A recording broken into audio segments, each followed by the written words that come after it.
श्री स्वामी हरिदास विजय तेतराम। भैया, ये जो समस्त सृष्टि है ये सब उन्हीं का लीला विलास।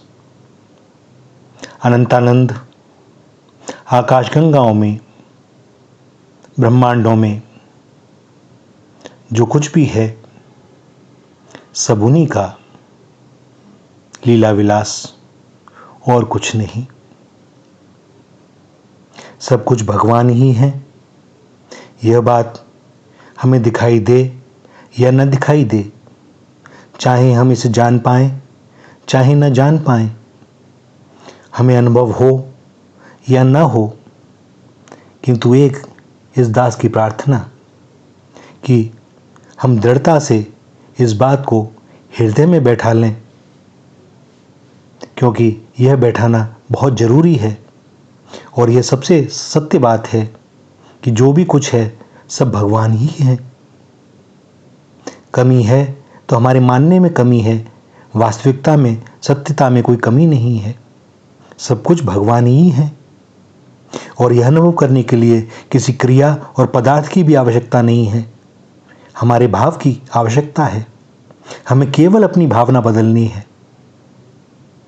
जब भक्त की अंतर्वृत्ति होती है तब एक भगवान के सिवाय कुछ होता नहीं, और जब उसकी बाह्य वृत्ति होती है तब उसे जो कुछ भी दिखाई देता है वह जानता है कि यह भगवान की ही लीला है। भगवान की अपरा प्रकृति के सम्मुख होने से हमारी भगवान से विमुखता हो गई है। अगर हम माया से विमुख हो जाएं और जिसकी यह माया है उनके सम्मुख हो जाएं तो हमें वास्तविकता का अनुभव हो जाएगा।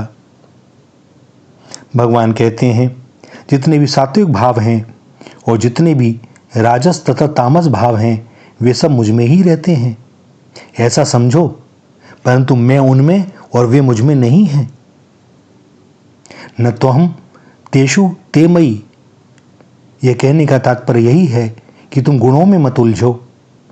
भगवान तो सब में ही हैं, वे गुणों में भी हैं, पर गुणों में उलझने से हम उनसे दूर हो जाते हैं। यदि हम भगवान को सत्ता और महत्ता न देकर गुणों को सत्ता और महत्ता देंगे तो हम पुनः जन्म मरण के चक्कर में चले जाएंगे। जैसे गेहूं का खेत होता है ना, उसमें गेहूं मुख्य होता है, उसकी पत्ती या डंठल वगैरह नहीं। गेहूं के पौधे में जो जड़ है वह तामस है, जो डंठल है वो राजस है, और जो दाना है वह सात्विक है, गुणातीत है। किसान का उद्देश्य केवल गेहूं को प्राप्त करने का ही होता है, और गेहूं को प्राप्त करने के लिए ही वह सारी मेहनत करता है। खेत में जल खाद डालता है, उसे रोपता है, उसकी निराई करता है, गुड़ाई करता है, खरपतवार को उखाड़ता है, पक्षियों से बचाता है। और गेहूं प्राप्त होने के बाद उसका पत्ती और डंठल से कोई मतलब नहीं रहता, क्योंकि उसकी दृष्टि में पत्ती और डंठल का कोई महत्व नहीं है। इसी तरह भक्त का उद्देश्य भी केवल भगवान का ही होता है, सात्विक राजस तामस इन तीनों गुणों का नहीं। जैसे गेहूं से पैदा होने पर भी पत्ती डंठल से किसान का कोई प्रयोजन नहीं होता, ऐसे ही भगवान से उत्पन्न होने पर भी सत रज तम इन भावों से साधक का, भक्त का कोई प्रयोजन होता नहीं। जैसे कोई छोटा बच्चा मिट्टी का खिलौना चाहता है तो उसके माता पिता रुपए खर्च करके भी उसके लिए मिट्टी का खिलौना लाकर देते हैं। ऐसे ही हम संसार को चाहते हैं तो भगवान संसार के रूप में हमारे सामने आ जाते हैं। हम शरीर बनते हैं तो भगवान विश्व बन जाते हैं।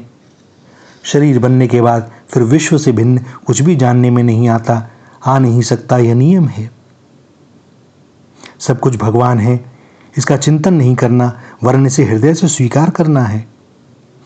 और भैया, स्वीकार करती हमें दृष्टि बदल जाएगी, और दृष्टि बदली नहीं यह सृष्टि बदल जाएगी, क्योंकि दृष्टि में ही सृष्टि है। इसलिए हमें अपनी दृष्टि ऐसी बनानी चाहिए कि सब रूपों में हमें भगवान ही दिखने लग जाएं, और यही सच्ची आस्तिकता है। श्री राधा श्री राधा श्री राधा।